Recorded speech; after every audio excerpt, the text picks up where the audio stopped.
ঘোষণা দেয়া হলো মক্কায়, মুহাম্মদের মাথা কেটে এনে দিলে এত এত স্বর্ণ মুদ্রা দেয়া হবে। ওমরে ফারুক রাজি হয়ে গেলেন, নাঙ্গা তলোয়ার নিয়ে বিশ্বনবীর মাথা কাটার জন্য ছুটলেন। নাউজুবিল্লাহ বলবেন না? বনু জাহরা গোত্রের এক লোক বলে, আইনা ইয়া আমার, কই যাও? মুহাম্মদের মাথা কাটতে যাই। আরে মুহাম্মদের মাথা কাটতে যাও? তোমার বোন ফাতিমা বিনতে খাত্তাব আর তোমার বোন জামাই সাঈদ কদ সাবা, এরা তো ধর্ম ত্যাগ করে ফেলছে। এটা তো আমাদের ধর্ম ত্যাগ করে মুহাম্মদের ফলোয়ার হয়ে গেছে। আগে ওমর ঘর সামলাও, পরে মুহাম্মদের মাথা কাটতেছে। ওমর ফারুক অবাক হয়ে গেলেন, তলোয়ার নিয়ে বিশ্বনবীর দিকে না যেয়ে নিজের বাড়ির দিকে চলে গেলেন। বিশ্বনবীর আপন বোন ফাতিমা বিনতে খাত্তাব, বোন জামাই সাঈদ আর খাব্বাব রাদিয়াল্লাহু তাআলা আনহু তিনজন মিলে সূরা তাহা তেলাওয়াত করছিলেন। পড়েন সুবহানাল্লাহ। মক্কায় লুকিয়ে লুকিয়ে দাওয়াত হতো। খাব্বাব রাদিয়াল্লাহু তাআলা আনহু একটা চামড়ার ফলকের মধ্যে সূরা তাহার কয়েকটা আয়াত এনে ওমর ফারুকের বোন আর বোন জামাইকে শিক্ষা দিচ্ছে, ট্রেনিং দিচ্ছে। সুবহানাল্লাহ পড়েন। লুকিয়ে লুকিয়ে ওমর ফারুক যখন পরে চলে আসলেন, এরা তটস্থ হয়ে গেল। সাইয়েদনা খাব্বাব বিছানার তলায় লুকিয়ে গেলেন। ওমর ফারুক বললেন, দরজা খোলো। ফাতিমা বিনতে খাত্তাব দরজা খোলার পরে নির্মম ভাবে সাইয়েদনা ওমর রাদিয়াল্লাহু তাআলা আনহু বোনের গায়ে আঘাত শুরু করে দিল। বোন জামাইকে আহত করতে শুরু করলো আর বলতে শুরু করলো, তোরা পাগল হলি কেন? কি আছে ওই মুহাম্মাদের মধ্যে? কি জাদু নিয়ে সে এসেছে? সে যাই বলে লোকজন পাগল হয়ে যায়, সবাই তার উপর কালিমা পড়ে ঈমান এনে ফেলে। কি এমন জিনিস তোদের কাছে আছে যেটা দেখে মুহাম্মদকে তোরা ভালোবাসলি? কি আছে? কি পড়তেছিলি আমারে দেখা। ফাতেমা বলে, ইন্নাকা রিজসুন লা ইয়ামাসসুহু ইল্লাল মুতাহহারুন। ও আমার ভাই ওমর, তুমি নাপাক। তুমি কি? লা ইয়ামাসসুহু ইল্লাল মুতাহহারুন, পবিত্রতা অর্জন না করে এই কোরআন ধরা যায় না। সুবহানাল্লাহ পড়েন। ওমর ফারুক গোসল করে আসলেন, কারণ ধাক্কা তো আগে কয়েকটা খাইছে। কথা বুঝেন নাই বোধহয়? প্রথমে দোয়ার ধাক্কা, পরে কোন সূরা দিয়ে ধাক্কা? হাক্কা দিয়ে ধাক্কা। 3 নম্বরে এখন আর একটা ধাক্কা খাবে। গোসল করে আসলেন। ফাতিমা বিনতে খাত্তাব বললেন, গোসল যখন করে এসেছেন, এই নেন। ওমর ফারুক এবার চামড়ার কাপড়ের মধ্যে সূরা তাহার প্রথম আয়াতের দিকে নজর করলেন। নজর করেই কোরআনের প্রেমে পড়ে গেলেন। পড়েন সুবহানাল্লাহ। ওমর ফারুক পড়তে আরম্ভ করলেন, তাহা মা আনজালনা আলাইকাল কুরআনা লিতাশকা ইল্লা তাযকিরাতান লিমান ইয়াখশা তানজিলাম মিম্মান খালাকাল আরদা ওয়াস সামাওয়াতিল উলা। সুবহানাল্লাহ পড়েন।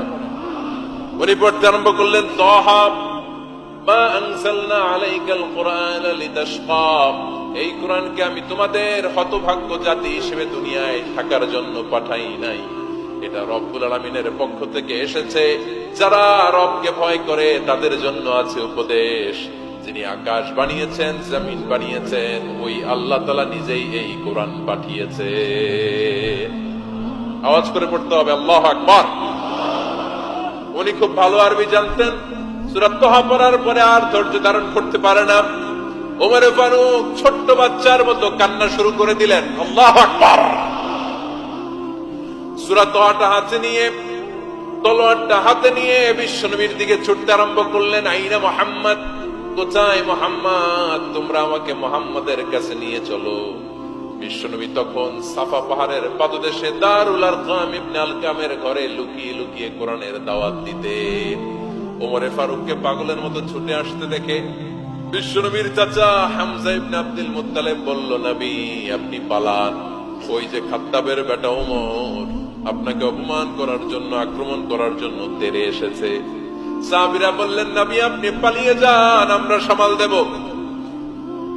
বিশ্বনবী বললেন, না আমি পালাবো না, বরং তোমরা সরে যাও। ওমর ইবনে আল খাত্তাবকে আমার দরবার পর্যন্ত আসতে দাও।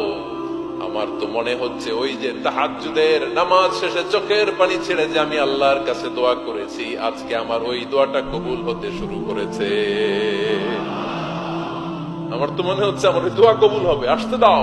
ওমর ফারুক এসে বললেন, আশহাদু আল্লা ইলাহা ইল্লাল্লাহ ওয়া আশহাদু আন্না মুহাম্মাদান আবদুহু ওয়া রাসূলুহু।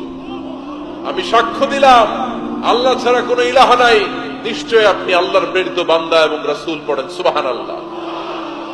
ওমর ফারুক যখন কালিমা শাহাদা পড়ে মুসলমান হয়ে বিশ্বনবীর হাতে হাত রাখলেন, নমুসলিম সাহাবীদের মধ্যে খুশি আর আনন্দের বন্যা বয়ে গেল। নমুসলিম হাতে গোনা সাহাবারা আল্লাহর প্রশংসা করলেন। বিশ্বনবী সাইয়েদ ওমর ফারুককে জড়িয়ে ধরলেন। ওমর ফারুক আবার বিশ্বনবীরে বললেন, নবী গো, আলাসনা আলাল হক, আমরা কি সত্যের উপরে আছি নাকি আমরা ভুলের উপরে আছি? বিশ্বনবী বললেন, বালা নাহনু আলাল হক, আমরা এই সত্যের উপরে আছি। সুবহানাল্লাহ পড়েন। আলাসনা আলাল হক, নবী আমরা কি সত্যের উপরে নাই? হ্যাঁ অবশ্যই ওমর, তুমি সত্যের উপরে আছো। ওমর ফারুক বললেন, তাহলে ফাফিমাল ইখতিফা, তাহলে লুকায় লুকায় আর দাওয়াত দেব কেন? আমি তো কালিমা পড়ে ফেলছি, আসেন আমার সাথে বের হই। ফাফিমাল ইখতিফা, আর লুকায় লুকায় কেন? আসেন আমরা বাইরে বের হই। বিশ্বনবী বললেন, ওমর এটা মাক্কি জীবন, এখানে আমরা একটু গোপনে গোপনে দাওয়াত দিতে চাই। ওমরে ফারুক বলে, না, আমার দায়িত্ব, আমি একটা মিছিল দিতে চাই নবী। আল্লাহর নামের তাকবীর দিতে দিতে দারুল আরকাম থেকে শুরু করে মসজিদুল হারাম পর্যন্ত একটা মিছিল দিয়ে আমি মক্কা কাঁপাইয়া দেব। অনুমতি দেন। বিশ্বনবী দিতে চায় না। ওমর ফারুক অনেক বুঝানোর পরে স্বল্প পরিসরের একটা অনুমোদন পাওয়া গেল বিশ্বনবী সাল্লাল্লাহু আলাইহি ওয়াসাল্লামের কাছ থেকে। কিন্তু মিছিল যে দিবে, মিছিলের জন্য লোকের দরকার আছে না নাই? এখানে লোক নাই, আমি একাই মিছিল দিতেছি। এটা জমবে, মিছিল জমবে। খুঁজে উনি 11 জন মুসলিম সাহাবা পেলেন। কয়জন? ওমরে ফারুক বললেন, 11 জনই সই। এই 11 জন নিয়ে আমি আল্লাহর নামের তাকবীর দিব। 2 লাইন করলেন। কয় লাইন? 2 লাইন। পেছনে 6 জন, আর এই লাইনের নেতা বানালেন বিশ্বনবীর চাচা হামজাকে রাদিয়াল্লাহু তাআলা আনহু। আর সামনে 5 জন, তার আগে দাঁড়ালেন উনি নিজেই। তাহলে 6 6 12। বললেন, এই 2 লাইনে আমরা তাকবীর দিতে দিতে, বেশি না, এই দারুল আরকামের ঘর থেকে, আপনারা জানেন যে সাফা মারওয়া এখন যে সাই হয়, এই সাফার পাদদেশে ছিল দারুল আরকামের ঘর। উনি বললেন, এখান থেকে ওই যে কাবার গিলাফ দেখা যায়, কাবার গিলাফ পর্যন্ত আমরা এই তাকবীর নিয়ে ওখানে যাব।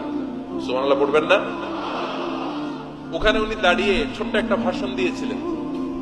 উনি বলেছিলেন, মান আরাদা আন তাসকুলা উম্মু ওয়া ইয়া'তামা ওয়ালাদু ওয়া তারমিলা যাওজাতুহু ফালিয়াসুদ্দানি। খেয়াল করে শুনেন, কান দুইটা খরগোশের কানের মতো খাড়া করেন।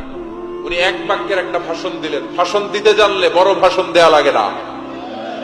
এক বাক্যের ভাষণ দিয়ে গোটা বিশ্বকে ঝাঁকুনি মারা যায়। চিল্লায় বলো ঠিক কিনা? ওমর ফারুক এক বাক্যের একটা ছোট্ট ভাষণ দিলেন। মান আরাদা আন তাসকুলা উম্মু, কে আছো মায়ের এই মক্কায়, কে আছো মায়ের বুক খালি করতে চাও? ইয়া'তামা ওয়ালাদু, কে আছো বাচ্চাগুলারে, নিজের সন্তানগুলোরে ইয়াতীম বানাতে চাও? কে আছো তারমিলা যাওজাতুহু, নিজের স্ত্রীকে বিধবা বানাতে চাও? ফালিয়াসুদ্দানি, বুকের পাটা থাকলে আমি ওমর রে থামাও। ফালিয়াসুদ্দানি, দেখি মক্কায় কার এত বড় বুকের পাটা। কে আছো মায়ের বুক খালি করতে চাও, সন্তান রে ইয়াতীম বানাতে চাও, স্ত্রীকে বিধবা বানাতে চাও? ফালিয়াসুদ্দানি, পারলে আমারে ঠেকাও। এই বলে উনি আল্লাহু আকবার, আল্লাহু আকবার, আল্লাহু আকবার বলে স্লোগান শুরু করে দিলেন। এক এক স্লোগানে মক্কার মরুজমিন থারথার করে কাঁপতে আরম্ভ করলো। এই মিছিল মক্কার কেউ দেয়নি। মিছিলের আওয়াজ শুনে আবু জাহেল বাইরিস, উতবা বাইরিস, শাইবা, ওয়ালিদ ইবনে মুগিরা সব বের হয়েছে। কিরে, আমার এলাকায় এত বড় স্লোগান, কার এত সাহস? বের হয়ে দেখে মিছিলের সামনে ওমর। ওমর রে দেখে দিছে এক দৌড়। কারণ ওমরে ফারুককে থামানোর মতো বাপের বেটা মক্কায় দ্বিতীয়টা কেউ ছিল না। আওয়াজ করে বলেন ঠিক কিনা? ওমরে ফারুক আল্লাহু আকবার, আল্লাহু আকবার বলে স্লোগান দিতে দিতে মসজিদুল হারামের ভেতরে ঢুকে গেল। কাবার গিলাফ ধরার পরে সেদিন মিছিল থেমেছে। ওই আল্লাহর নামের স্লোগান সেদিন কেউ থামাতে পারে নাই, কিয়ামত পর্যন্ত কেউ থামাতে পারবে না। চিল্লায় বলো ঠিক কিনা?